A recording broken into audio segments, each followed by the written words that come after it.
Thanks very much, Chair, and to our Palestinian and Israeli friends, Ahlan wa sahlan, you're very welcome, and shalom.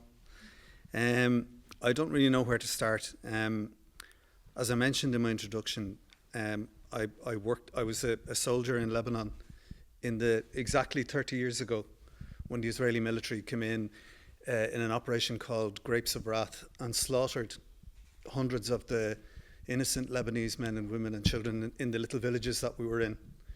I was in a place called Al Yaton. And to speak to your point about each death as an individual person, we'd built up a relationship with the locals. And there was a family, a little girl, who used to run out because we gave them the chocolate from our ration packs. And I saw that little girl being taken out of a house, just covered in dust. And the whole family lying in a row on the ground. And that was indiscriminate violence because, Chair, you used that term, the indiscriminate use of force. So I've seen that, reconnaissance by fire, the killing, making no distinction between Hezbollah and elderly people or people who can't flee. But what we're seeing now is completely different. What we're seeing now is the systematic and systemic targeting of the civilian population. That is war. I won't even use the word war. That's conflict in the 21st century, where human beings have become the target. And it is a genocide.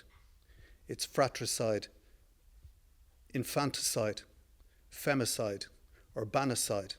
And I've heard some international lawyers and some of my political colleagues say it doesn't quite fit the definition of genocide.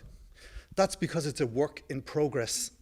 It has not yet been completed, and we must do everything in our power to prevent its completion. And I just want to be clear, I love Israel. 50% of our casualties in Lebanon over the last 50 years were inflicted by Hezbollah and other Islamic resistance groups. The other 50% by the Israelis and their paramilitaries. Israel is, I think, at risk of sowing the seeds of its own destruction in the Middle East. And that is a terrible tragedy, and it's a point I'll conclude on. Some people asked about, why journalism hasn't really stepped up to the plate properly, and I think it's a case of linguistic capture. I was a journalist for 21 years. I would expect an agriculture correspondent to know the difference between a cow and a pig.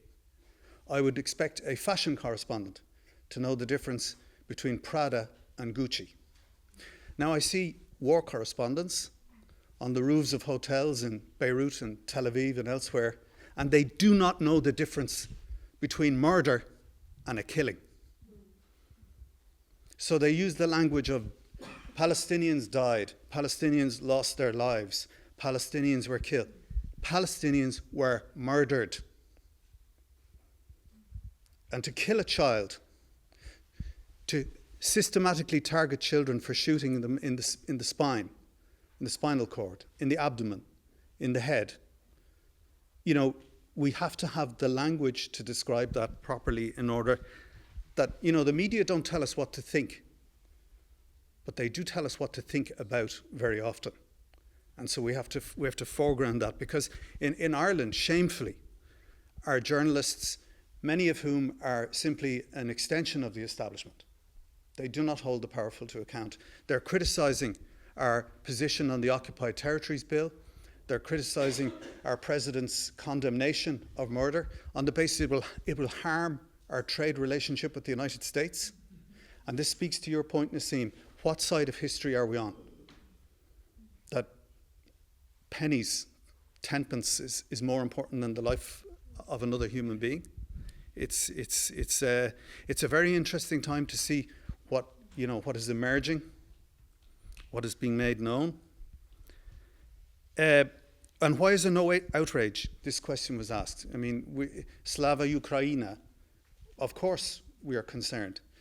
Why are we not concerned about Palestinians? And Naseem, you're right, because they're the wrong colour. We assign less human value to people in the Middle East than we do in Ukraine or elsewhere, and it's shameful.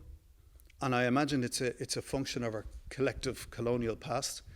We were colonized. We get a free pass on that one.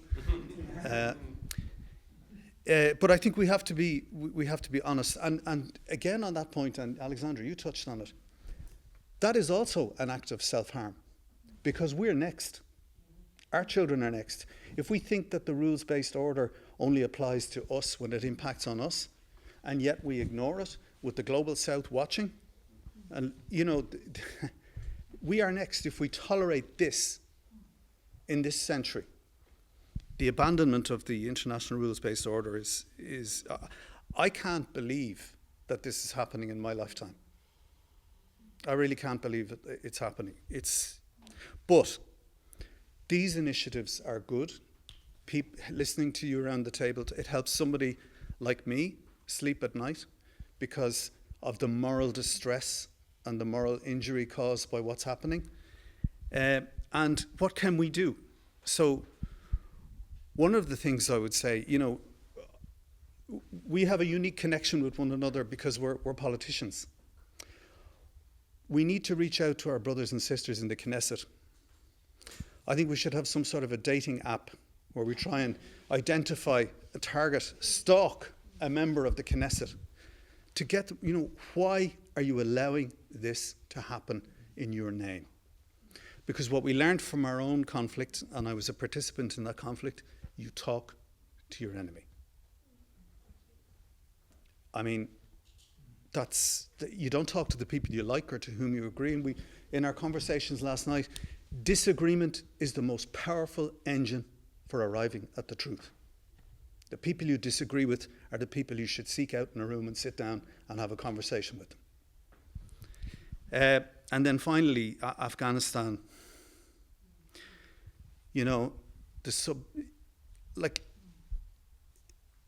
I actually think what I saw in Lebanon, what I saw in the former Yugoslavia, is the absolute distillation of toxic patriarchal masculine inaction.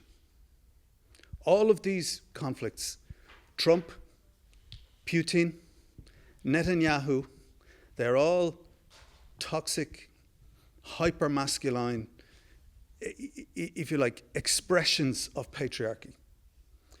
And I would say not only must we seek the empowerment and the liberation of women and girls, but if we're going to survive as a species, if we're going to survive as a planet, then we're going to have to find a different way than patriarchy. And I think we need to empower all of our children, boys and girls, to abandon patriarchy. I describe patriarchy as the 3 A's: austerity, airstrikes, and alpha males. I was going to say assholes, but I won't say assholes. Like Netanyahu, Putin, and Trump. We have to find a different way. And it struck me, there's 23 people around this table. More than half of them are women, just about. And that's good. And I think we need to move more in that direction. Sorry for going on for so long, but I am sincere in saying that every word that's spoken here makes a difference. So thank you.